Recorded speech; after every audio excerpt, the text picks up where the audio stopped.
नमस्कार दोस्तों, स्वागत है मेरे चैनल पर आप सभी का। और आप देख रहे हैं क्विक ब्रेक बंसी पर समकालीन विश्व में राजनीति अध्याय 2 दूर ध्रुवता का अंत। आज हम थर्ड पार्ट बना रहे हैं इस वीडियो का। पहले हमने 2 पार्ट पहले ही मैंने अपलोड कर दिए हैं, आप मेरे यूट्यूब चैनल पर जाके देखें।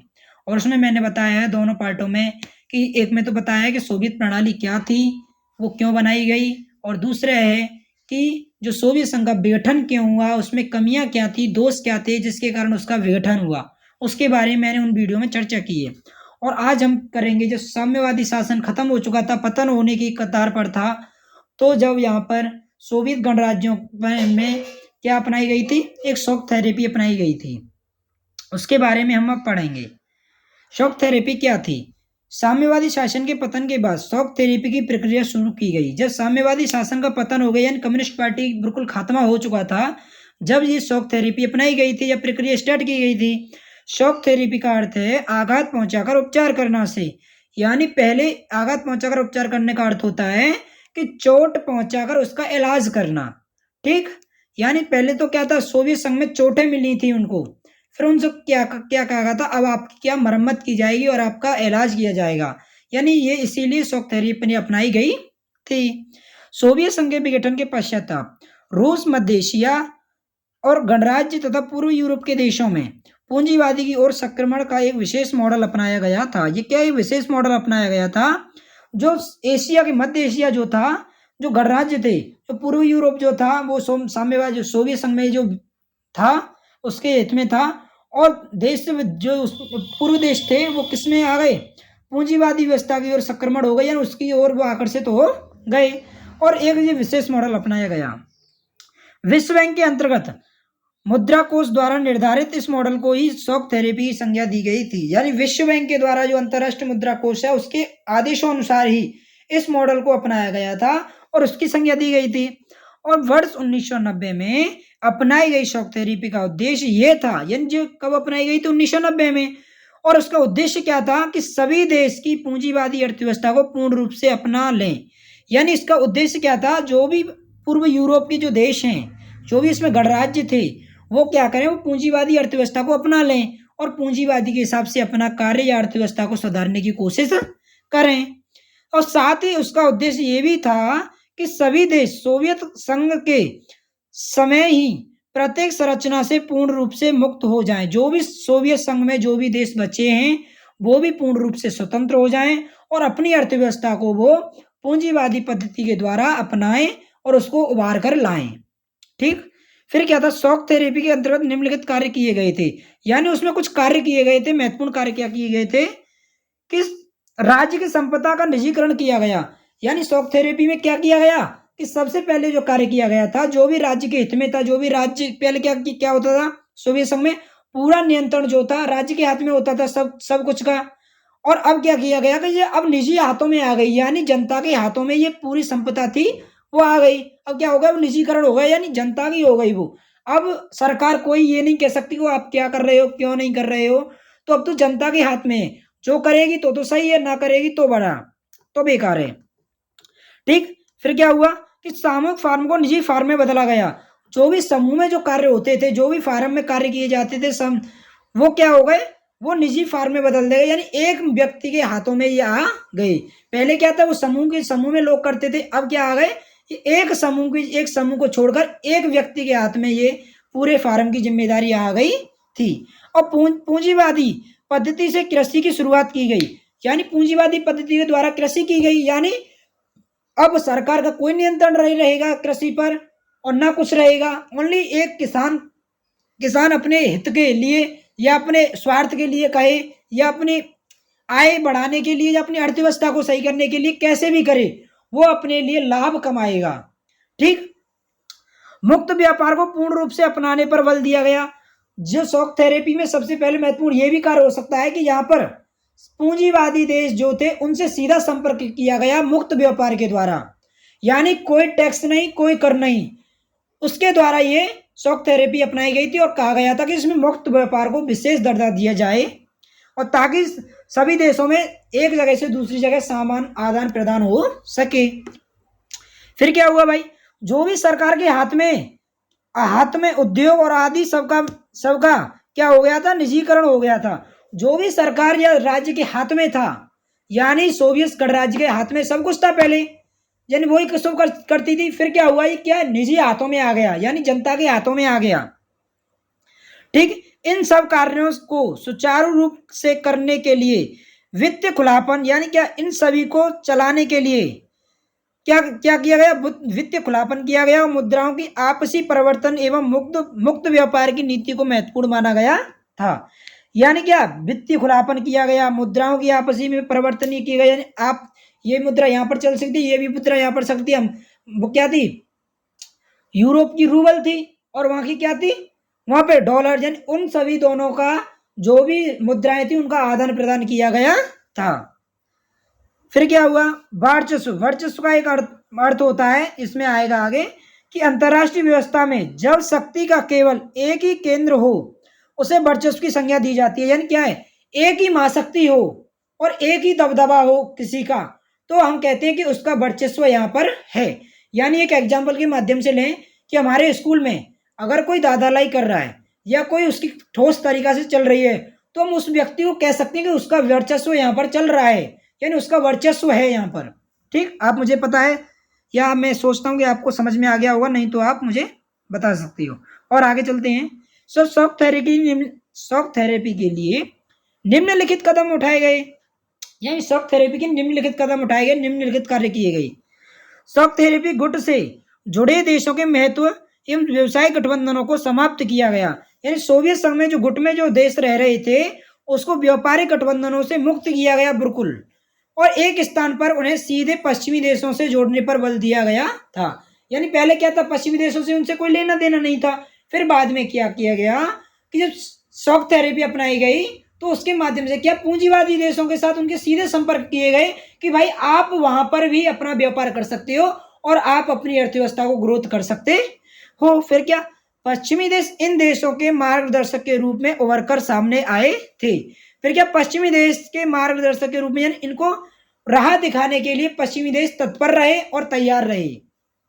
और फिर क्या, ये तो हमने पढ़ा था शॉक थेरेपी क्या थी, इसमें क्या क्या अपनाया गया। अब शॉक थेरेपी का परिणाम क्या आया, यानी जैसे हम कोई परीक्षा देते हैं तो उससे पहले तो हम पेपर करते हैं, पेपर के बाद एक परिणाम आता है। अब ऐसे ही इसका परिणाम आया शॉक थेरेपी का। क्या आया भाई, वर्ष 1990 में अपनाई गई शॉक थेरेपी का परिणाम आशा अनुसार नहीं आया। यानी जैसी अनुसार उनको आशा की गई थी लोगों ने कि भाई हमारी अर्थव्यवस्था बढ़िया होगी, यानी पूंजीवादी व्यवस्था को अपनाएंगे तो अच्छी हमारी ग्रोथ होगी अर्थव्यवस्था में, मगर उल्टा हुआ, ऐसा कुछ नहीं हुआ और ज्यादा नुकसान हो गया था। इसके विपरीत पूरे क्षेत्रीय अर्थव्यवस्था का प्रतिकूल प्रभाव पड़ा। इसके विपरीत क्या हुआ कि पूरी अर्थव्यवस्था एकदम उसका ढांचा तब पूरा अस्त व्यस्त हो गया, यानी वो बिल्कुल खराब हो चुका था। और शॉक थेरेपी के परिणाम निम्नलिखित थे। जर्जर अर्थव्यवस्था, यानी जर्जर अर्थव्यवस्था होती है कि शॉक थेरेपी की प्रक्रिया के परिणाम स्वरूप क्षेत्र की अर्थव्यवस्था अस्त व्यस्त हो गई, यानी पूरी जो क्षेत्रीय अर्थव्यवस्था थी जर्जर हो गई, खराब हो गई, बंजर सी हो गई।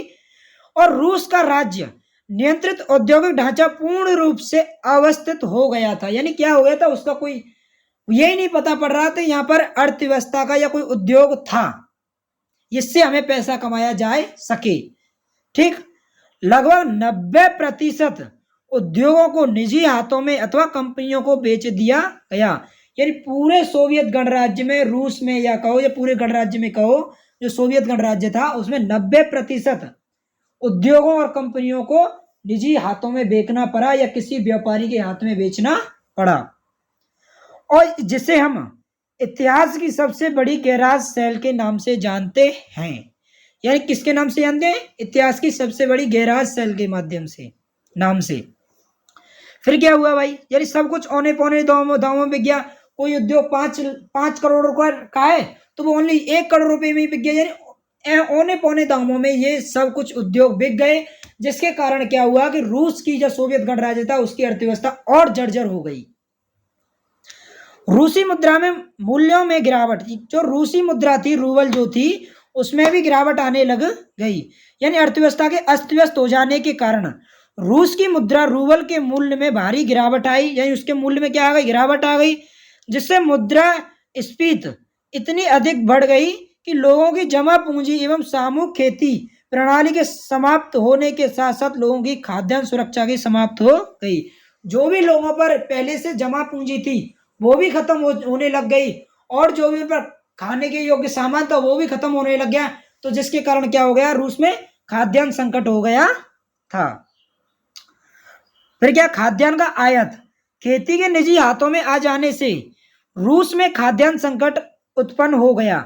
जैसे ही निजी हाथों में ये संपत्ति आई या खेती वगैरह आई, उद्योग वगैरह आए, तो फिर क्या हुआ, वहां पर पूरे रूस में क्या, भूख या खाद्यान्न संकट यानी खाने का संकट पैदा हो गया, जिससे रूस में वास्तविक सकल घरेलू उत्पाद जीडीपी वर्ष 1989 की तुलना में बहुत कम था।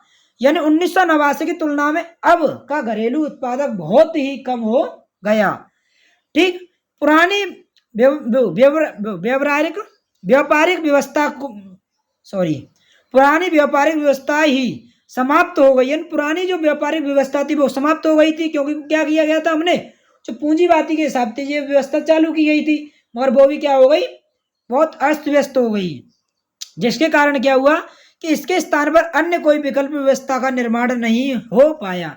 यानी इन्होंने जो कहा, क्या करा कि इन्होंने डायरेक्ट सब कुछ अब परमानेंट में वो कर दिया, निजी हाथों में कर दिया, यानी प्राइवेट कर दिया, सरकारी हाथों से प्राइवेट कर दिया। यानी बिगड़ सोचे हुए, बिगड़ कोई योजना बनाए हुए। भाई जब भी हम कोई कार्य करें तो पहले हमें योजना बनानी पड़ती है। बस सोवियत गणराज्य में कोई योजना नहीं बनाई गई, यानी सीधे जल्दी जल्दी सब कुछ निजीकरण कर दिया गया। भाई चीन ने भी तो अपनी अर्थव्यवस्था को करा था, उसने भी तो अपनी अर्थव्यवस्था को सुधारने के लिए क्या धीरे धीरे सबका निजीकरण किया था। ऐसे तो नहीं उन्होंने डायरेक्ट सब कुछ का कर दिया। यानी उसने पहले उद्योगों किया गया, फिर मुक्त व्यापार अपनाया गया, फिर उसने खेती का निजीकरण किया गया, फिर उद्योगों का निजीकरण किया। उसने क्या एक योजना के अनुसार किया, और सोवियत गणराज्य ने क्या किया कि डायरेक्ट सब कुछ कर दिया, जिसके कारण क्या हुआ कि उसकी अर्थव्यवस्था अस्त व्यस्त हो गई और वहां पर खाने का संकट पैदा हो गया। समाज कल्याण की व्यवस्था का अंत, सोवियत संघ की जो पुरानी समाज कल्याण की व्यवस्था थी वो भी क्या हो गई, खत्म होने लग गई। फिर क्या हुआ कि ऐसे में सरकारी रियायतों को समाप्त होने के कारण अधिकांश लोग गरीब हो गए। जैसे जैसे जो कल्याण की जो भी नीतियां चल रही थी पहले, जो भी उनको सहायता मिलती थी सरकार के द्वारा, अब वो समाप्त हो गई थी, जिसके कारण लोग क्या गरीबी में और आ गए। माफिया वर्गों का उदय, सोवियत संघ में गरीबी बढ़ने के बाद समाज का मध्यम वर्ग संकट में आ गया। भाई जो भी गरीब लोग हैं, जो मध्यम वर्ग के लोग हैं, उनको जब खाना नहीं मिलेगा तो वो क्या करेंगे, हमसे छीनेंगे।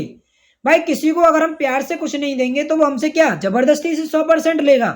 आज के समय में जो भी टेररिस्ट बनते हैं, भाई किसी ना किसी उनकी कोई ना कोई परेशानी होती है जिसको जनता नहीं सुनती या गवर्नमेंट नहीं सुनती, जिससे वो विवश होकर क्या बनते हैं, माफिया का रूप ले लेते हैं। ऐसे ही यहाँ पर होने लगा। जो भी मध्यम वर्ग था उसको खाने पीने के लिए कुछ मिल नहीं रहा था, तो वो क्या करने लग गया, सबसे लूट माट करने लग गया, और ऐसे में सरकारी रियायतें भी समाप्त होने लग गई और माफियों का वर्ग उन्हें उत्पन्न हो गया। फिर क्या हुआ कि जो लोग शैक्षिक और बौद्धिक कार्यों में संलग्न नहीं थे, जो यानी पढ़े लिखे नहीं थे, वे स्थानांतरण हो गए। यानी वो क्या एक स्थानांतरण हो गए, और कई देशों में माफिया वर्ग का उभर आया, और जिसने आर्थिक गतिविधियों को अपने नियंत्रण में ले लिया। यानी अपनी ताकत के हिसाब से जो भी संपत्ति थी अपने हाथों में ले ली और उस पर राज करने लग गए, उन पर अपना नियंत्रण कर लिया। अमीर और गरीब में अंतर में वृद्धि, यानी जैसे जैसे जो शॉक थेरेपी का परिणाम बहुत बुरा आता गया, तो जो अमीर और गरीबों में बहुत अंतर में वृद्धि होने लग गई। यानी शॉक थेरेपी के परिणाम स्वरूप निजीकरण को बढ़ावा मिला। यानी शॉक थेरेपी में क्या किया गया था, निजीकरण को बढ़ावा दिया था, परंतु रूस में अमीर एवं गरीब लोगों के बीच में अंतर बढ़ गया। इन दोनों के बीच पहले की अपेक्षा आर्थिक असमानता अब अधिक बढ़ गई। यानी गरीब से गरीब होते चले गए और अमीर लोग अमीर होते चले गए, और शॉक थेरेपी का परिणाम बहुत ही खराब परिणाम आया था, जिसके कारण और ज्यादा जो पूर्व यूरोप के देश थे और सोवियत गणराज्य था, वो पूरा अस्त व्यस्त हो चुका था। और फिर क्या उसमें अब क्या आया, संघर्ष और तनाव। पूर्व सोवियत संघ के अधिकांश गणराज्य युद्ध और संघर्ष की आशंका वाले क्षेत्र रहे हैं। इनसे अनेक गणराज्यों में गृहयुद्ध एवं विद्रोह जैसी समस्याओं का सामना किया था। यानी जैसे जैसे वहां पर लोगों को क्या हुआ, अपने क्या हुआ, जो उनकी आर्थिक स्थिति बहुत खराब हो गई, जिसके कारण क्या करने लग गए, लोगों में संघर्ष पैदा हो गया और आपस में लड़ाई झगड़ा होने लग गया। और इसके अतिरिक्त इन देशों के बाहरी शक्तियों ने भी हस्तक्षेप किया। जैसे जैसे इनकी अर्थव्यवस्था या इनका ढांचा हल्का होता गया या इनका कमजोर होता गया, जैसे जैसे बाहरी शक्तियों ने इन पर हस्तक्षेप करना शुरू कर दिया और जिसकी स्थिति और भी गंभीर हो गई। ठीक, संघर्ष एवं तनाव का संबंध तत्व।